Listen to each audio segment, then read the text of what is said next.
Is it wrong that I enjoyed Sandoval going off on Scheana? Oh, I know that's bad. I know that's bad. I should not want that for anyone. But she's been like wanting to be his friend, maybe. That's just been throwing that out there. And I don't know. I just felt kind of healing. Oh, God, that's bad. That's bad. It's not good. That's not good of me. I'm a bad person. But it did. It just felt kind of good to have him be like, this didn't even happen to you. Although I don't fully agree with that. I don't like, I'll get into that. But I watched this last little fight moment at least 4 times. I know that's so bad. Emily, get it together. So a lot of stuff was happening this episode that I didn't really care about. So Katie and Schwartz meet for lunch, which is interesting. And they talk about Tori and whatever. I'm like, I don't care. Then Scheana and Brock get into their issues regarding her being the breadwinner. Did you see that they both did the George Lopez show, both Scheana and Brock? Which I think that's interesting because he's not even an actor, but like they both just get it. And Scheana probably wants them both to get it because then that's income coming into the household. I get that. But in the after show, Brock talks about how he wants to be in production. And I mentioned before that Scheana talked about how he's got 2 reality shows supposedly in the works that he's going to be a producer on. So I don't really care about this issue that they have. I don't really care. But we do get a Brittany sighting. Brittany shows up to Sheena's and they talk about their issues. And Brittany's like, yeah, that was happening with me and Jax, because Brittany talks about it in the after show. When they lost Vanderpump, Brittany was actually making more money. Most likely because of sponsorships and stuff like that, I'm assuming, right? That's got to be what it was, because who was using Jax? And remember Jax? Jax would post very misleading posts that made it seem like it was an ad, but it absolutely was not an ad. And I think he would even like tag the brand and the brand would like take their tag off. I don't know, just very embarrassing. Tom's new assistant, Craig, he's just jarring. He's just got such an energy. Like when it was Anne, I felt like Ariana was safe, but now that it's Craig, this guy with like tattoos and his aggressive tank top and coming in the way he was like, and yeah, how long are you going to be? Because Tom also wanted to work out. I don't know. And she clearly wasn't confused by that. She was like, oh, like 10 minutes. But I was like, don't talk to her. I don't know. I don't like that. I don't like Craig's energy. I miss Anne now. If I had to pick between Anne and Craig, it's Anne. Okay, period. There's a couple moments where we have FaceTimes with Ariana and her new guy. I don't I'm worried about seeing him like on camera, mic'd up, ready to go. And I'm worried that I'm just really not going to like him. And I just feel very weird about it. It feels fast. Feels fast. But again, who am I to judge, I guess, right? Um Tom Sandoval, he's meeting with realtors to discuss like where he wants to move, which is interesting because she's also suing him in real time. Which must mean that Schwartz wasn't planning on staying there after all, or whatever, wherever they land on that. Because like he's willing to meet with people, with realtors, look at properties, whatever, but she's now like, fucking move and sell and give me my money. So it's the Brax. It's the brunch that Jax and James are hosting together. And Lisa's talking to Guillermo like, how the hell did this happen? And Guillermo's like, I had no idea. I don't, ooh, I have cat hair in my face. I have no idea. But then James comes to like check in and she's like, how did this whole thing go down with Jax doing this here? And James is like, I mean, I don't know. He's been reaching out to me and Guillermo a bunch. And Guillermo's like, fuck. I just said I had no idea how this happened. He's like, I don't fucking care. This will make money for the restaurant. Period. End of story. Sorry, Lisa. Jax comes in, but the Jax always does this. I just recapped something from season 7. I can't remember Girls Night. I recapped that for the Patreon. And Jax says the exact same thing there that he does right here. He walks in knowing that there's tension and is like, oh, hey, what's up? What's up? What's going on? Like, what? Is there an issue? Which is maddening. It's just like, you fucker, yes, you know there's an issue, you know? But he sits down and Lisa goes, "You're on a podcast saying, oh, she's a prop. She's not needed. She's superfluous." Jax is like, what? Now, honestly, no joke. We all know that Jax didn't know that word. James looks it up and reads it, and Jax goes, "Oh, superfluous. Superfluous." Like, that is the one funny thing about Jax, is that he gets words wrong and is just genuinely dumb. And like he's like, that's me. That's who I am. That's like, what are the only good things? Not good. Good isn't the word. Funny? It's a thing about Jax. How about that? Jax goes, "Look, you wrote me off. You wrote me and Brittany off completely. We lost the show and that was it." And she's like, "Oh, you're such a hypocrite." And I actually don't hate that Brittany and Jax are calling out Vanderpump for this, because she does always act like some sort of mother figure to them. And then she makes them film scenes where they have to like explain things to her. And that always irritated me, because I'm like, bitch, you wouldn't give a shit about these people. Like when you watch the first season of Vanderpump Rules, Stassi goes to Mexico for her birthday and Lisa upgrades them. And that is the one and only time that's ever happened before. They've gone on many trips and Lisa didn't give a fuck. But now that they're filming, she's taking on this role of the mother figure. And so I do like that they're calling out that she's really not in real life. If there's no show, you're not going to hear from her, period. James is like, "Okay, I'm going to go DJ. Bye." Jax goes over to the girls, though, and Katie says it right. She goes, "Look, with Jax, if someone has to tell you over and over again that they've changed, that they're a better person, whatever, then they're not." Which is true, because he's like, I'm a good husband, I'm a good dad, I'm better, I'm changed. He repeats, no one defines themselves more than Jax Taylor, while they're doing the opposite of what they're saying about themselves. You know what I mean? I have to stop saying, you know what I mean? Oh my God, Emily, stop. I say it too much. It's annoying. Okay, but anyway, Jax opens with, "I'm not one to gossip." And they're all like, "Jax, you literally are the biggest gossip. Even Brittany doesn't tell you shit because she knows you will tell it." But he's like, "I'm not one to gossip, but do you know that Schwartz is thinking of moving into your place?" And okay, we see we see the flashback of Schwartz saying to Jax that he might move in with Sandoval.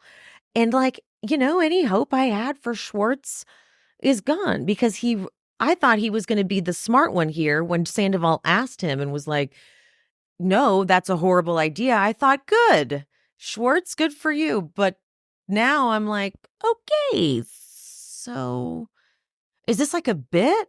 Because when he tells Jax, he's like, "Well, we already worked together and we're doing a bar together." I'm like, so a lot of people work together and they don't live in the house. Okay, odd, very, very odd. James is hosting a little after party, though, at his place. So after the brunch, everyone's invited back to his house, which, by the way, from West Hollywood to Burbank is no short trek. It is quite a lengthy drive for a second location, See, God, Emily. So they all get back to James's house, and the girls all like have a moment with James about Allie, how she wants to go to the wedding and how the whole hippie thing and blah, blah, blah. And he has just no emotional control yet. So he starts crying and gets frustrated. And Ariana's like, "It's okay, buddy. You'll be okay." But then, of course, Lala gets like offended because James talks about how was it for you getting childcare and figuring out a nanny for your kid? And Lala's like, "Don't you dare compare you getting a sitter for your dog to my kid." I'm like, all right, just sit one out, okay? James and Schwartz both warn Katie. They're like, "Have you talked to Jax? Jax is upset with you." And here's what fucking Schwartz does. Knowing Jax is mad and drunk, by the way, Jax announced to everybody that he doesn't have to worry about the kid or whatever, and he's going to get drunk. He goes, "Hey, Jax, come talk to Katie." And obviously it's going to turn bad. But then Schwartz just goes over in the background and he's like, "Oh no," watching like, "Oh gosh, oh, I didn't expect this to happen." But James is a good one, because James was like, "Yeah, Jax is mad." But then James stands next to Katie. when this is going down because Jax is totally getting like all aggressive. James is like, "Why are you so angry?" And he's like, "I'm not mad." It was there. It feels like it was extremely edited. I was pulling like little still frames for some content and noticed that James is like one second he's inside, the next second he's right next to Katie, the next second he's next to Allie, then he's back next to Katie. So they really chopped this scene up because it seemed very short, and I have a feeling it was not that short. And I think that because for some reason they crammed all the interesting stuff towards the end of the episode. I'm not kidding. Like there were so many unnecessary scenes that were just like, okay, we didn't need that as a scene. And so at the they just crammed it in there. Whether or not they were like protecting Jax, I don't know, but it was very heavily edited. Maybe it was repetitive. I don't know. But Katie's got this crazy Jax coming at her. And so I saw someone get mad that Katie, when Jax said, "Why won't you talk to Brittany?" And Katie said, "Because I don't like you." I saw someone get mad about that in the comments. They were like, "I don't like that Katie said that." And I was like, I don't really think she was thinking all that straight. I think it was a little overwhelming and jarring. And she had this guy yelling at her. I don't really think she thought it through that much. It was a lot of back and forth that we didn't really get to see. And he's like, "Well, I don't like you either." Okay, good. Thank you very much. Okay, but here's something that I need to ask you guys. Did we miss a scene? Because Schwartz, when he walked into Sir with the other Tom, he said, "Hi, Ariana," and she just barely looked up. It's like, "Hi." But then in this moment, here at this after party at James's, he pulls Ariana aside and he makes some little joke like, "Now that we're fine." And she's like, "Oh, yeah." And she seems fine with him. So did we miss a moment, or was she just kind of being standoffish because she was seeing Tom Sandoval walk in too? I don't know. I got confused. Like, when did you guys get cool? Did I miss something? I thought we were still. I thought we didn't like Schwartz still. What's happening here? But anyway, Schwartz is telling Ariana that he doesn't make it clear. Shocker, actually, he doesn't make it clear that he is going to move in. But he goes, "Would you hate me if I did move in there?" Which Ariana goes, "No." She was so sweet about it. But I couldn't tell because he said he couldn't afford it. So I don't really know exactly where it lands, but you know what? It's Schwartz, so no wonder, right? Okay, weird moment. When Sandoval comes in, Hippie like greets him or whatever, and he goes, "If I ever talk to your mom again, I'll tell her you said hi." What? No, thank you. What are you talking about, dude? You're never going to talk to her again, by the way. But no, don't tell her her dog says hi. That's weird.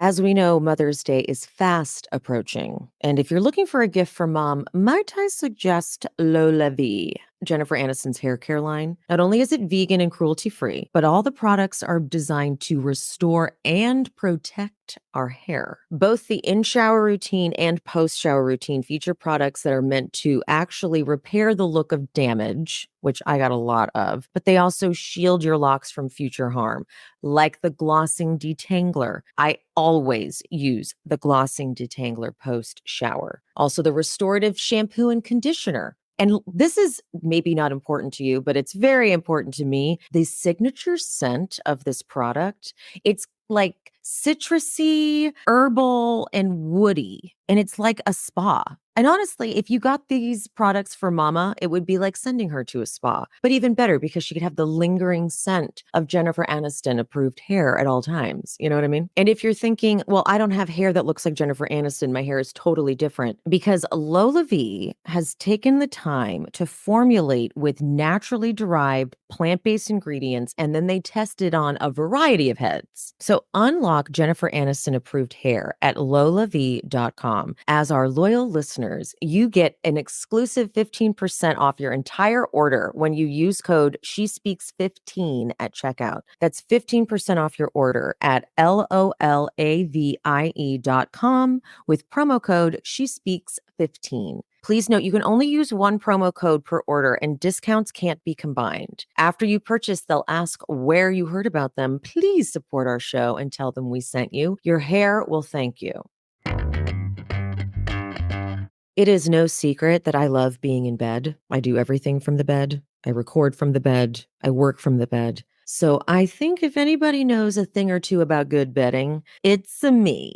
Cozy Earth sheets are life-changing. They're temperature regulating, which for someone who runs hot, that's incredible. The softness is unparalleled. It's the materials they use, the weaving, also their sleepwear, same vibes. I don't know if it's intended to be temperature regulating, but sometimes it feels like that. But the softness and the weaving does something to the way it fits. So even though it's for sleep, I oftentimes wear these clothes out and about because they're flattering, and they're so soft and I never want to take them off. Cozy Earth products are almost like a part of my self-care routine. And they would make a great gift for Mother's Day, whether it be your mom or a friend who's a new mom, because new moms covet that sleep, honey. And all Cozy Earth products come with a 100-night sleep trial and a 10-year warranty. That's kind of amazing. The best part is Cozy Earth offers our listeners 35% off when you use code SHESPEAKS at checkout. So just go to cozyearth.com, shop around, and at checkout,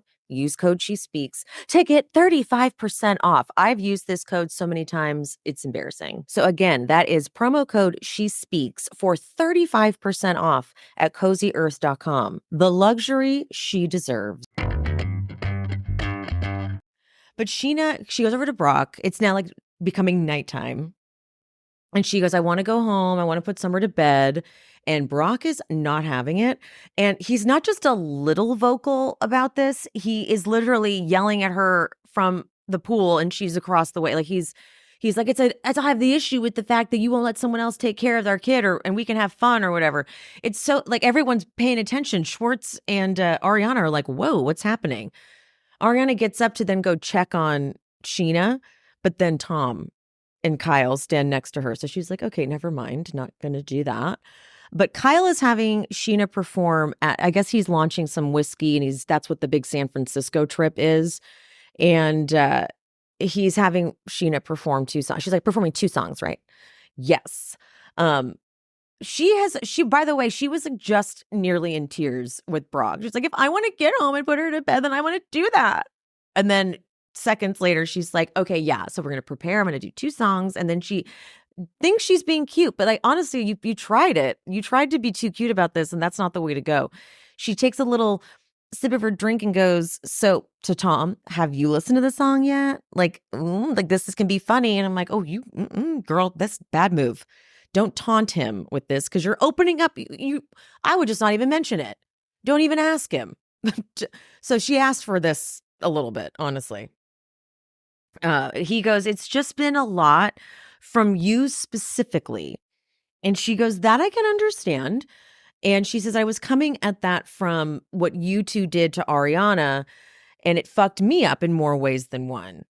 The friendship, the restraining order. And yeah, did I decide to, if you want to call it, capitalize on it? Okay, girl. Okay. But Tom then goes, it was just like you were 100 times more reactive than even Ariana. And then Scheana goes, that's because all you had to do at the reunion. And he goes, all you had to do was not do that. She goes, all you had to do was keep your mouth shut. And Tom goes, Scheana, I need you to understand something. You were not involved in this. You did not get cheated on. She did not fuck Brock. Like, you know what I mean? See, he says, you know what I mean? I got to stop saying it. And then Scheana, so slowly, she goes, she filed a motherfucking restraining order. And then Tom goes, but why? I'm like, uh-oh. I thought maybe they cut it, but I figured he was going to say, because you fucking punched her or something, but they might have cut it. He goes, why are you acting like the biggest victim in this whole scenario? It's it's a shame when Tom finally aligns a little bit with the fans, because that's what a lot of people have been saying. So it was really hard for me to be like, Tom, you're so out of line. Because I was like, well, okay. And then now Brock has joined. Now, meanwhile, Lala, Ariana, and Katie, they're like off to the side, just kind of on standby, sort of. But Tom goes, what I'm trying to say, Scheana, what you have done It's like if I were to step on Kyle's shoes and then he burns my house down.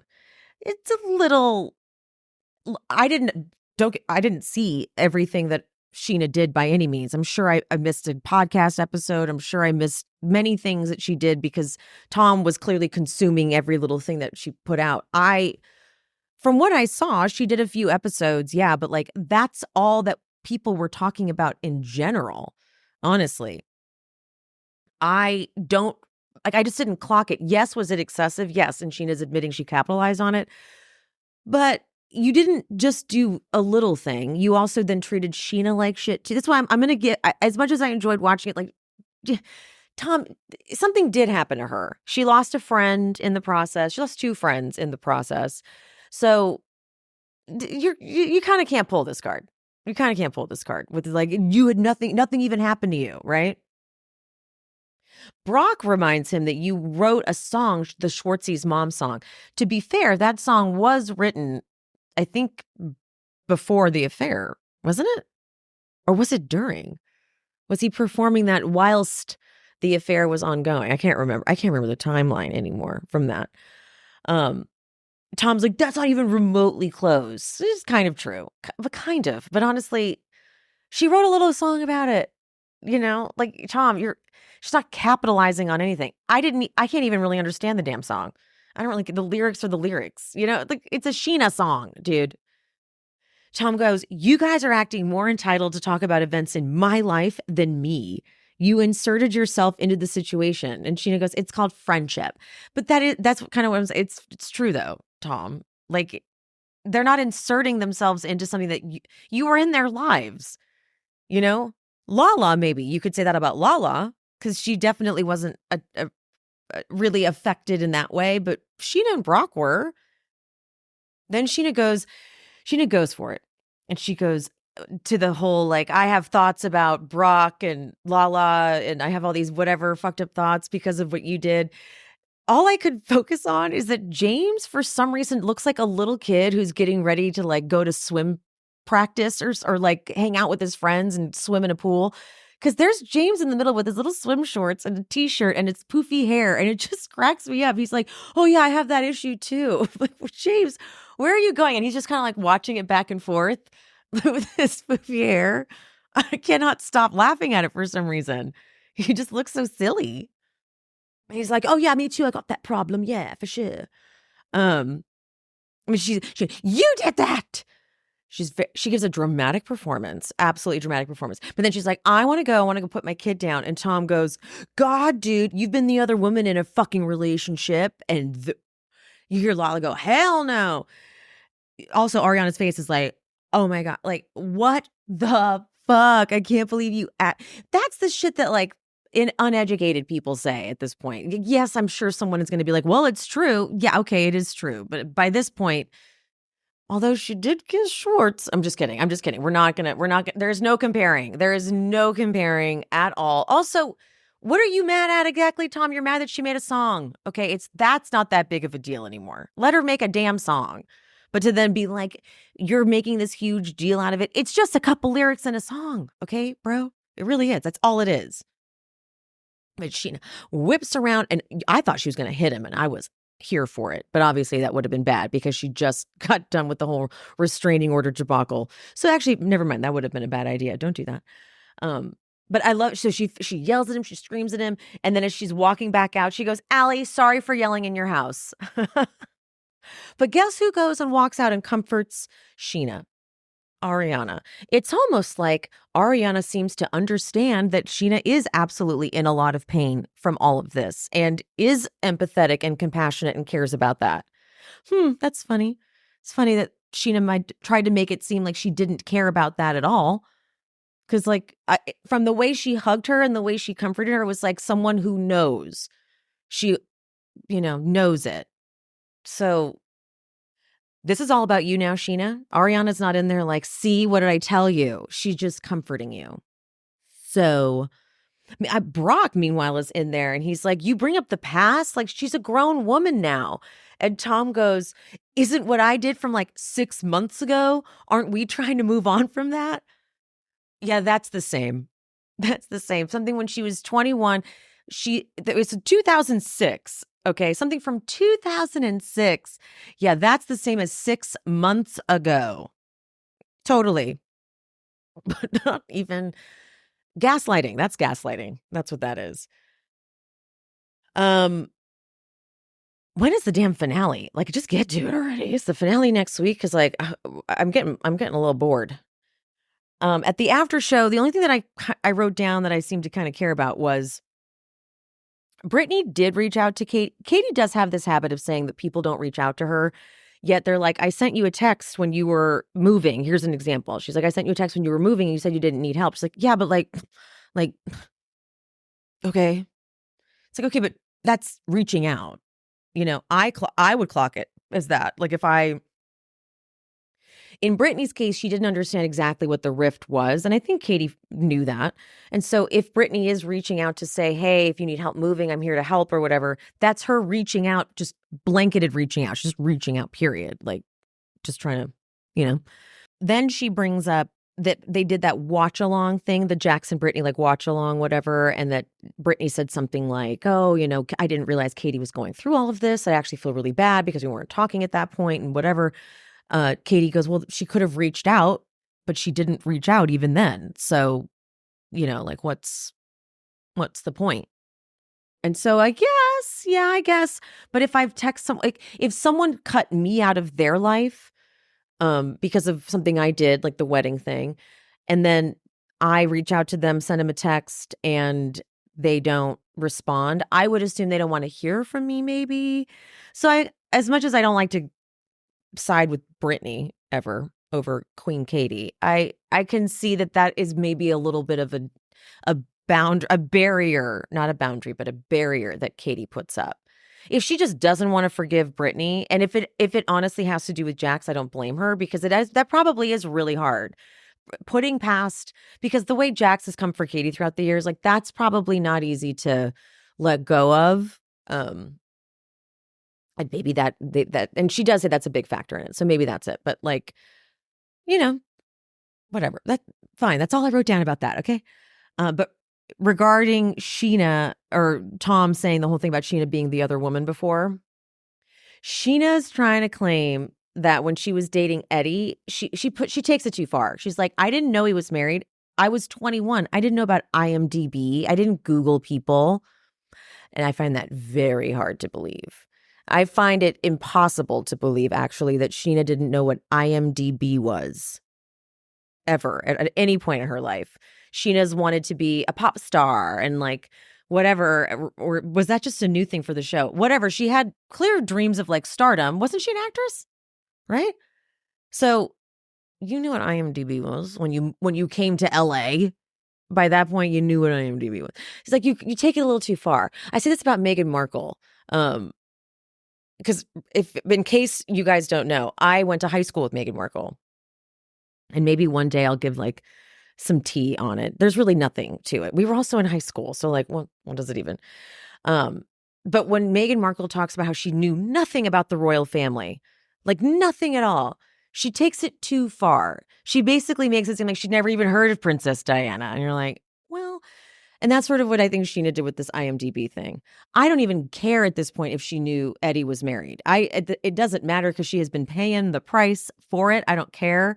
Tom knows that is the one thing that Scheana hates. It's like the biggest button he could have pushed. And of course he pushed it on her, right? But Tom, of course, is like, she's acting like I murdered someone. That needs to be his fucking tagline.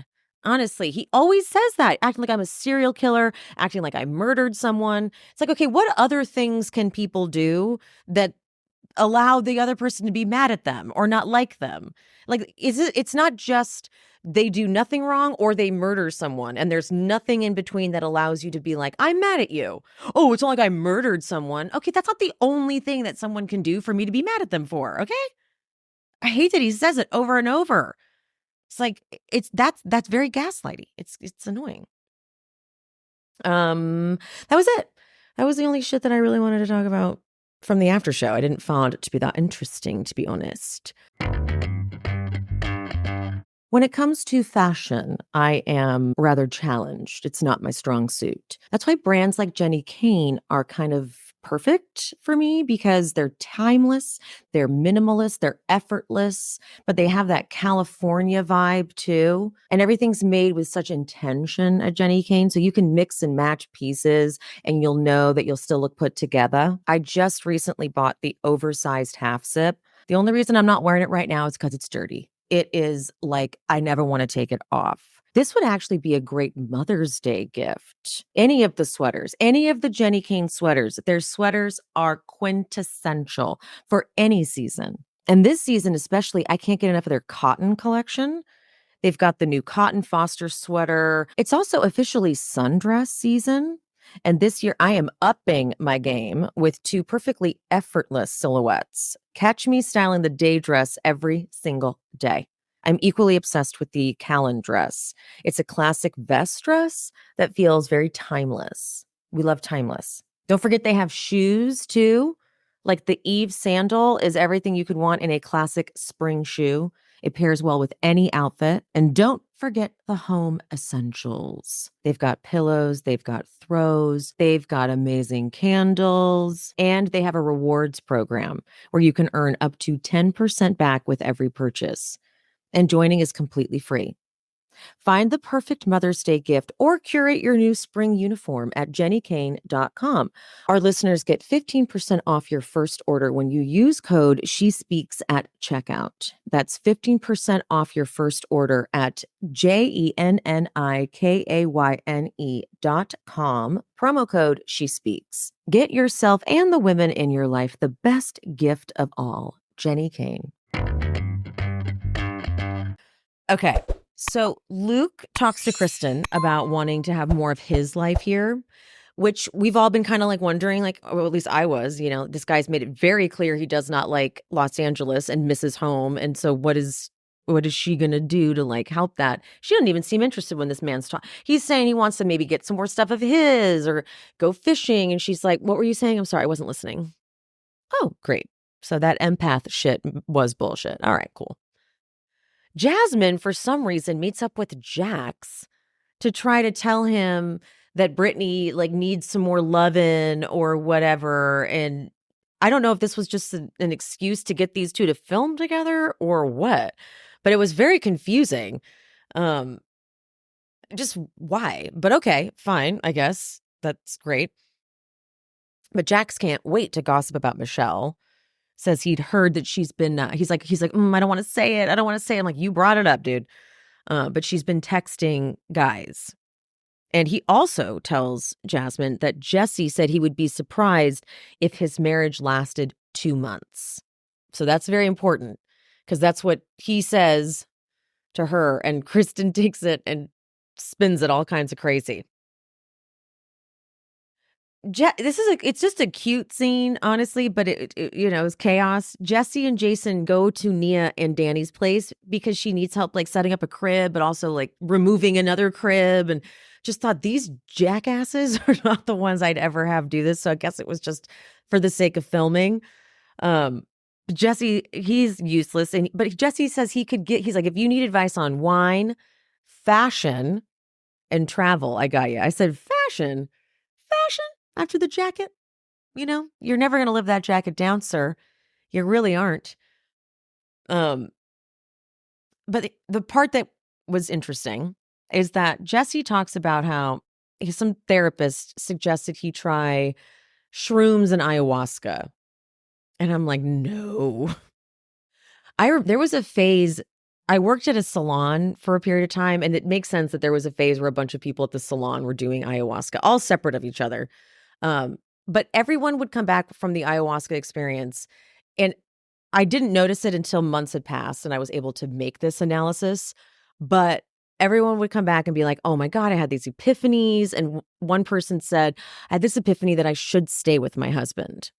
I'm like, okay. And the stuff she'd been telling me about her husband, I was like, okay, fine. And then like 2 months later, they were divorced or divorcing. Someone else heard that they were going to like have some sort of romance with someone or whatever. And so then when they started coincidentally dating this new person, they were like, this is it. The ayahuasca told me. And then they broke up not too long after that. But like the ayahuasca trips, I'm sure some people have had incredible epiphanies, but like to me, they do not seem worth it. You can throw up the whole time, but like you see all this stuff and you experience all this stuff. And someone like Jesse, now it does seem like he really wants to change, but Jesse, ooh, I don't know if I want to add like psychedelic epiphanies to Jesse's personality, you know? Brittany goes with Jax to meet the business partners. Mind you, Jax drives the golf cart there. Now, from their house to Jax's, that's an annoying. Whoever gets stuck behind them is like, kill me. Like, how fast can those things even go? I mean, I guess they can can they go to like 40 miles an hour? Because on like surface streets and stuff. But I guess seriously, that just sounds like a nightmare, especially when it's hot. It's hot. Get in an air conditioned car. But Brittany has been totally left out of the whole process. And so she's walking in like blind. And after she's done, they talk to the partners and stuff. And she goes and sits outside with Jax to talk. And she's like, "Are you always that quiet when you're around them?" And he's like, "Yeah, he just sits there and like lets them." It's just, he's slapping his name on it. That's it. He is just slapping his name on it. And that is the end of it. He doesn't give a shit about anything else. He's worried about, he doesn't put any money into it. He's worried about them probably being upset. It's very bizarre that he has like, he doesn't even care about the place. He's like, just slap some stuff on the walls and put this down. And there you go. You have a bar. You got some TVs in there, whatever. It's like, yeah, but your name's on it. Don't you want to care a little bit? And also he bragged at the top of the season for the Valley. He was like, "Yeah, Brittany's super involved because I know better. I don't want to lose my marriage because of this, like some other jackasses I know," well, that kind of thing. But like, you're not even doing anything for the bar. The reason you're claiming you're including her, but they're like, "Oh yeah, Brittany, we don't care. We're going to do whatever we want." Jax is, of course, stressed out, though. He's always stressed out. Jax is in stressed out mode. He's partnering with a hair loss company, though. And everyone's like, "Are you even bald? Are you even losing your hair?" But you know what? Get your money. Who cares? He has this like launch party for it. And so at the party, Jasmine pulls Janet aside, and I guess just to have a moment, like have a scene.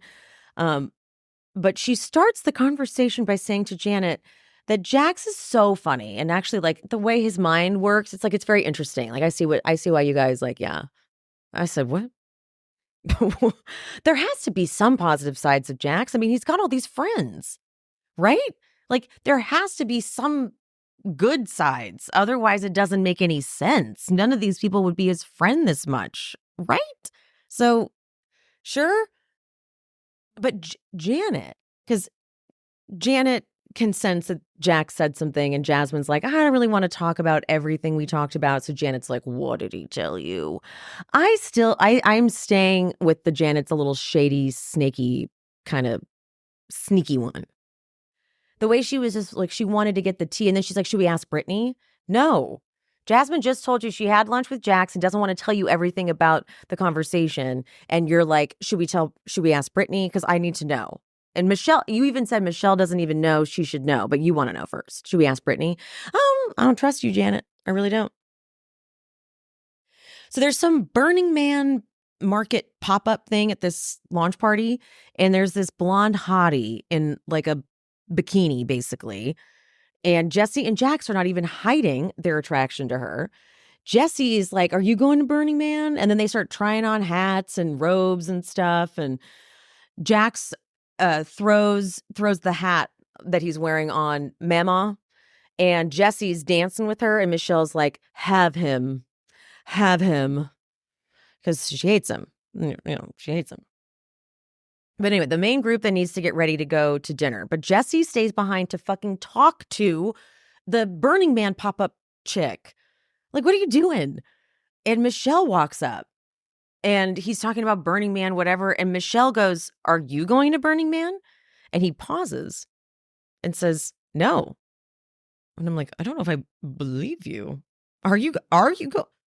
Because is this the type of shit he would do, Michelle?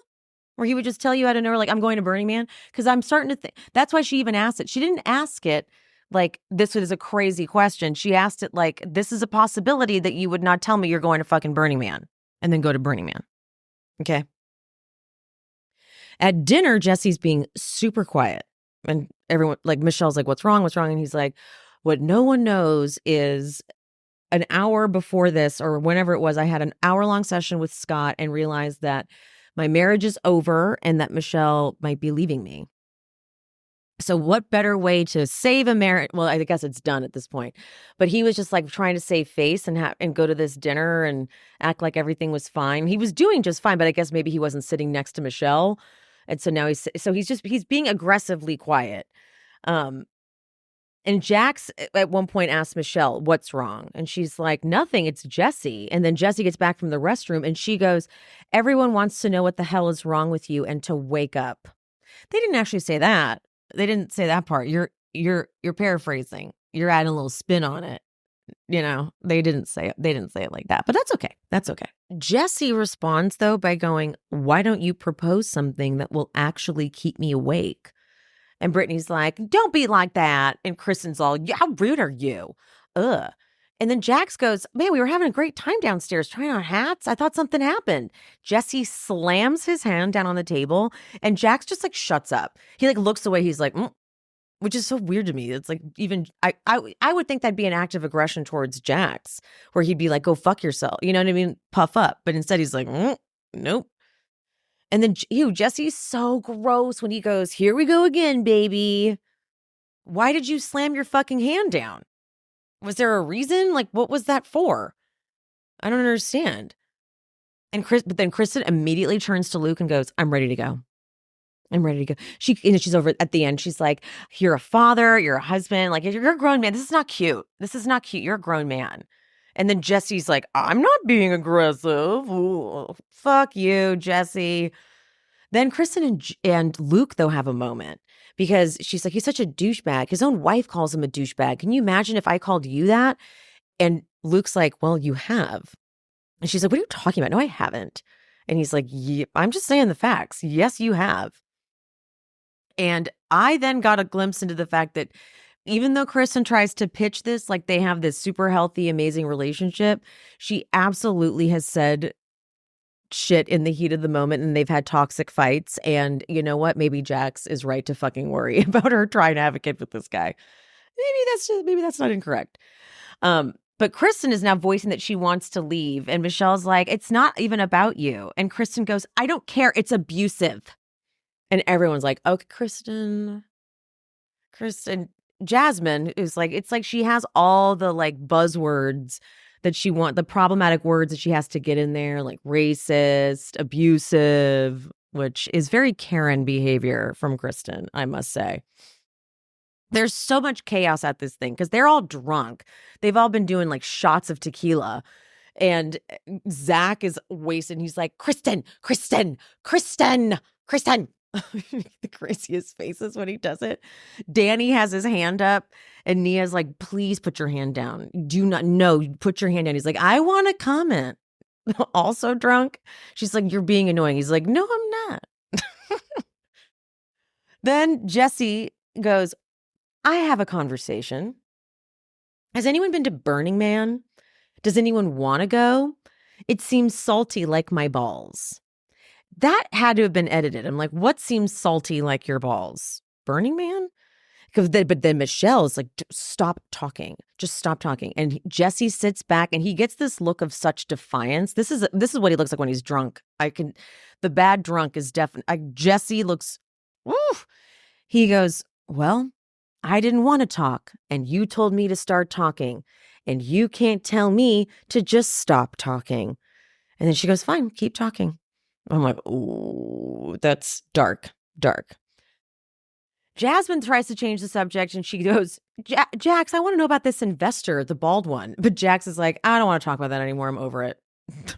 Which I would love to. What the fuck are you guys talking about? We didn't even get that. This, again, very, very edited. So what's happening? I would like to know. Jesse gets up. Kristen has already walked outside. She's like, she said to Luke, I'm going to take a minute. So she had walked outside and Jesse is now there. And what you hear is Kristen telling a producer, what do you mean, come on? He's acting like a fucking psycho. The producer goes to say, but can I just tell you? And I feel like the producer going to be like, you're fucking crazy also, just so we're clear. But Kristen's like, he's banging on the table again. This is turning into trash. He's a really horrific human, but I don't want to out their whole fucking marriage and everything I know about it. Let me just say this. Okay. When you keep saying that I'm holding on to your secret. When you keep saying that in front of everybody on TV, you're not holding on to a secret. You're basically telling the secret. I didn't need her details. I was like, so she's cheating on him or she has a boyfriend. Like because when you say, Michelle, I've been protecting you, and then I know things that I'm protecting her from, and then I won't say what I know about their marriage. We figured it out. You've told us. You've already fucking told us. Okay, Kristen. So come on already. But then Jesse goes, you bring out any skeletons that I don't already know about my wife, I will fucking bury you. And Kristen goes, I would never, ever do that to you and your family. You're doing it. I would never do that to you or your family, as I'm basically doing that. And then he's like, you're so fucking irrelevant or some shit like that. And you hear her go, walk the fuck away right now. Walk the fuck away, which actually is a classic Kristen line. She was saying that to Natalie. She does that a lot. She does that a lot. Walk the fuck away right now. Walk away. Walk away. She said to James when at Scheana's wedding. Luke goes outside and sees what's happening, and he uses his finger to get Jesse away from Kristen. But Michelle goes into don't touch my husband mode. And Jesse is like a little chihuahua. He's like, what are you going to do? What are you going to fucking do? And then, but Kristen's to Michelle like, do you know what he did to me? You weren't there. And Michelle goes, okay, what did he do now? What are you going to add to my life now? Here's the deal. I don't love you either in this moment, Michelle. I don't like how once again you're not having an issue with the way your husband's talking to a woman. It's like, I know it's Kristen, but she's not trying to keep Jesse from like going after Luke. Let me just keep going through this. And Kristen goes, I'm protecting you. I'm the one protecting you. And Michelle gets in her face and she's like, stop with the fucking protecting. And Kristen goes, fine. You don't want me to protect you? Okay, fine. No, Kristen, you haven't been protecting her. Oh, so now I guess I'm not protecting you anymore. You have not been. You've absolutely not been protecting her. Just so we're clear. But then Jesse's telling Luke, she's saying she could bury me with her secrets about my family. You are the one who says bury. She's not technically saying that. Then Jesse directly to Kristen goes, if you get involved in my family, I will bury you. So I'm like, okay, that's coming from you, buddy. Luke is trying to get Kristen out of there, but Kristen is like, you don't know what your husband is saying about behind your back. And okay, Michelle's nipple is out too, by the way, which is funny. They have to like pixelate it. But this next part is just embarrassing. She's like, your husband said he's going to divorce you in 2 months. It's just not necessarily the flex that you think it is.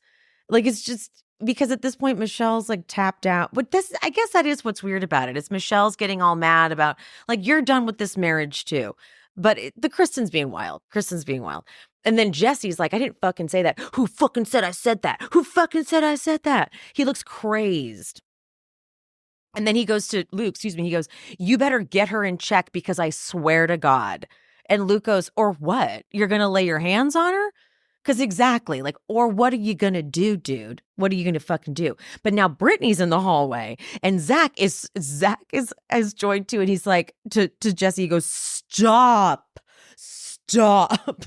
trying to get him to walk away. And then Luke yells, hold on. Luke yells, your problem was with your wife. Talk to your wife. Michelle's like, shut the fuck up, talk to your wife. But Jesse then storms back and Zach tries to stop him, but just flails and then like holds himself up. And he's like, ah. But it looks like Jesse is like pulling Brittany down or something. It's weird because she's right there and she's trying to get him away. But it looks like, but then Zach's like, don't you fucking hit Brittany. And Jesse's like, I wasn't, I swear to God, no, she just got the way. She's like, I'm fine. Just want everyone to calm down. Oh my God. Then Michelle's like, everyone get back in here now. I have to say something. Get back in here. I don't like her energy. I don't like it. Okay. I don't, period. Done. But Kristen and Luke, they leave. Kristen's interview, she goes, this totally sucks. I'm still being a good friend to Michelle and I'm still holding all of her secrets. You're not at all. They're right by the elevators. They're getting ready to go. And Luke goes, they're both trash. Neither of them are all in by any means. And Kristen goes, because she had a fucking boyfriend for a year. There, we all said it. We finally all said it. Kristen, you're the only one who said it. You're the only fucking one who said it. Now she's protecting him, not me. And then Kristen says a year ago when they weren't doing well, she had a whole guy that she was hanging out with and she didn't care because Jesse's a piece of shit. So she thought, good, do that. But when Kristen has the great line, she's like, I didn't come back here for this. I'd rather be on Vanderpump Rules, which I don't know why that's so fun to hear. It's so fun to hear her say that on the Valley. It'll never get old. Okay, what happened here? We have Janet and Allie were on Watch What Happens Live, but I didn't think anything that they said was all that interesting. And I didn't listen to Scheana or Lala's podcast, but Lala did do, this is just to wrap up this episode. Sorry. I'm like, what else did I miss? Lala did do, I think, an Amazon Live, I think, where she is regarding the feedback that she's been getting or something. She's like crying a lot and I don't know if she was crying because the comments were so mean or if she was crying because she's like, I'm pregnant and I guess she's doing damage control because I bet a lot of people were like, you don't read the fucking comments, but like you want us to watch this show and you want us to interact with you. I think she must have been getting that kind of feedback. So she said something like, I don't want you guys to think that I don't appreciate you watching the show and viewing the show and keeping, the ratings up, but I can't right now with this pregnancy. I just have to protect myself. I honestly don't think that she doesn't owe us going on social media. I really don't. Like, I kind of sometimes prefer they don't. I prefer they just do it on the show. But the way she kind of was like, I don't fucking care what people say. She kind of got a little big for her, typical, a little big and bad on her podcast, talking about how she doesn't fucking care. I don't read what anyone has to say. I'm in and I'm out and that's it. And it just seemed very ungrateful. Like, well, bitch, you're a public figure. Okay. So she was crying a lot and I did not feel bad for her. I find that she does weaponize her tears often. She cries a lot. So I didn't feel bad and I couldn't tell if she was sad because of something specific people were saying or if it was just an emotional time because she's pregnant. But yeah, that's that, I guess. Thank you, Lala. I don't know. Anywho, so that's it for this episode. Love you guys, mean it, and I will see you next time. Bye. Thanks for tuning in to She's Speaking with Emily Hanks. This show is produced, hosted, and edited by me, Emily, and brought to you in partnership with Cloud 10 Media. If you are looking for bonus content, check out the Patreon. The link is in the description. To show some support, you can hit that subscribe button and turn on notifications so you never miss an episode. Another free way to support the pod, please rate and/or review on whatever platform you listen. It's free, and it helps the algorithm or something. You could also head to buymeacoffee.com/shespeaks and buy me a coffee or two. Make sure you're following me on all social medias. I am She's Speaking with Emily Hanks across all platforms: Threads, TikTok, Instagram, Facebook. That's it. Thank you guys. See you soon.